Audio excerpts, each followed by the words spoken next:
There's several advantages to serving a statutory notice, but before I just go into those, I think it's important to know that there are two main ways of extending a lease, either through informal negotiations with your freeholder or by following the statutory route and serving the formal notice.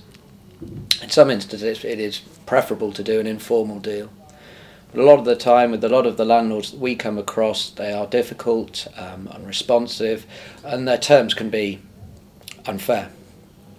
A leaseholder who's owned their lease for more than 2 years has a statutory entitlement to a 90-year lease extension at a peppercorn ground rent. A peppercorn ground rent is zero, basically.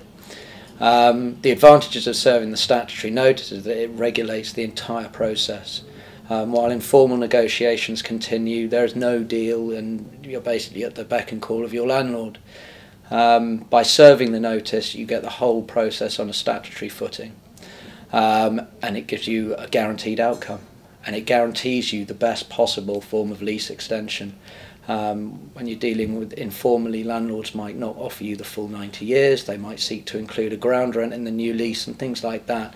Under the statutory process, the leaseholder gets a 90-year extension at a peppercorn ground rent, and that's guaranteed.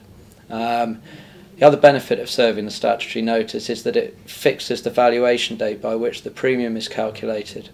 You'll pay a premium to the freeholder to extend the lease. And while informal negotiations continue, the lease term is continuing to depreciate, and as such the premium that you're paying it will continue to rise.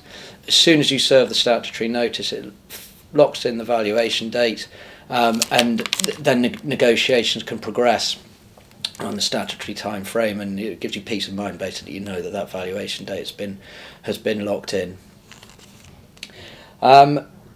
Another benefit of serving a notice, particularly when people are selling their houses, ideally you'd have the extension in place before you sell, but all too often leaseholders realise that when they are coming up to sell their house that they need a lease extension.